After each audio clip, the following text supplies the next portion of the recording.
भारत ने गुरुवार को अमेरिकी राष्ट्रपति डोनाल्ड ट्रंप के उस दावे पर सख्त प्रतिक्रिया दी जिसमें उन्होंने कहा था कि पीएम मोदी ने उन्हें आश्वासन दिया है कि भारत अब रूस से तेल नहीं खरीदेगा। जी हां, आपको बता दें कि रणधीर जायसवाल ने स्पष्ट किया, भारत की ऊर्जा नीतियां पूरी तरह राष्ट्र के हितों और वैश्विक बाजार की वास्तविकताओं के अनुसार तय की जाती हैं और किसी बाहरी दबाव में नहीं आती। जायसवाल ने यह भी कहा कि भारत ऊर्जा आयात में एक महत्वपूर्ण देश है और अस्थिर वैश्विक ऊर्जा परिदृश्य में भारतीय उपभोक्ताओं के हितों की रक्षा करना हमारी प्राथमिकता है। उन्होंने बताया कि स्थिर ऊर्जा मूल्य और सुरक्षित आपूर्ति सुनिश्चित करना हमारी ऊर्जा नीति के दोहरे उद्देश्य हैं, जिनमें ऊर्जा स्रोतों का विविधीकरण और बाजार की परिस्थितियों के अनुसार निर्णय शामिल है। आपको बता दें कि रणधीर जायसवाल ने यह भी कहा कि भारत तेल और गैस का एक महत्वपूर्ण आयातक है। अस्थिर ऊर्जा परिदृश्य में भारतीय उपभोक्ताओं के हितों की रक्षा करना हमारी निरंतर प्राथमिकता रही है। हमारी आयात नीतियां पूरी तरह इसी उद्देश्य से निर्देशित होती हैं। बता दें कि उनका यह भी कहना है कि स्थिर ऊर्जा मूल्य और सुरक्षित आपूर्ति सुनिश्चित करना हमारी ऊर्जा नीति के दोहरे लक्ष्य रहे हैं। आपको बता दें कि संयुक्त राज्य अमेरिका के साथ संबंधों के बारे में जायसवाल ने कहा कि हम कई वर्षों से अमेरिका से अपनी ऊर्जा खरीद बढ़ाने की कोशिश कर रहे हैं, जिसमें पिछले दशक में लगातार प्रगति हुई है।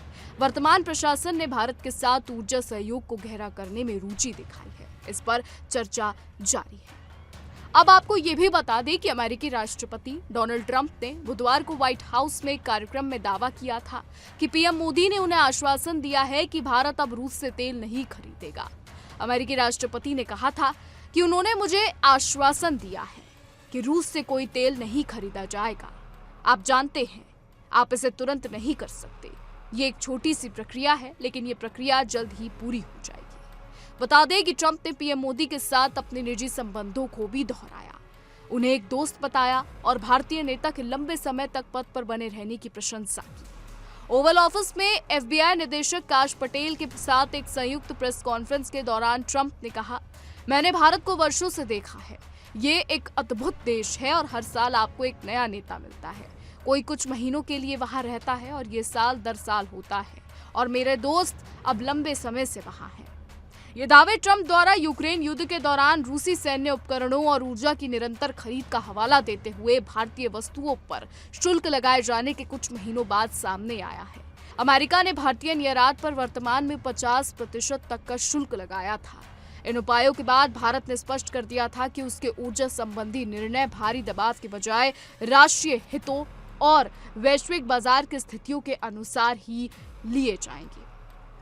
अब ऐसे में ये देखना होगा कि क्या होता है। हालांकि हम आपको बता दें कि ट्रंप ने कल जो दावा किया था उसका जवाब अब विदेश मंत्रालय की तरफ से आ चुका है। रणधीर जायसवाल ने अब साफ कर दिया है, चीजें अब साफ हो गई है। हालांकि ट्रंप ने बयान क्यों दिया था, अभी आने वाले समय में ही पता लग पाएगा। फिलहाल हम आपको बता दें कि भारत के अमेरिका के साथ रिश्ते अच्छे हैं, लेकिन टैरिफ को लेकर कहीं ना कहीं चीजें बिगड़ रही हैं और रूस के साथ भी भारत के अच्छे संबंध हैं। फिलहाल हम आपको ये भी बता दें कि रूस और यूक्रेन का युद्ध अभी भी जारी है। डोनाल्ड ट्रंप ने राष्ट्रपति पुतिन से अलास्का में मुलाकात की थी, जिसके बाद ऐसा लगा कि शायद युद्ध रुक जाएगा। हालांकि कुछ नहीं हुआ, जिसके तुरंत बाद ज़ेलेंस्की यूरोप के तमाम नेताओं के साथ ट्रंप से मुलाकात करने पहुंचे थे। यूरोप के तमाम नेताओं की मुलाकात ट्रंप से हुई थी, बैठक हुई थी, जिसके बाद ऐसे कयास लगाए गए कि शायद अब रूस और यूक्रेन का युद्ध रुक जाएगा। हालांकि उसके बाद भी कोई नतीजा नहीं निकला। इस बीच हम आपको बता दें कि रूस और यूक्रेन का युद्ध अभी भी जारी है।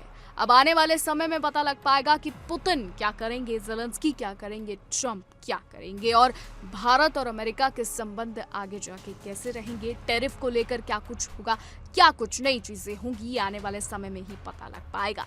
फिलहाल हमारी आज की रिपोर्ट में बस इतना ही। देश और दुनिया की तमाम बड़ी खबरें जानने के लिए देखते रहिए इंडिया डेली।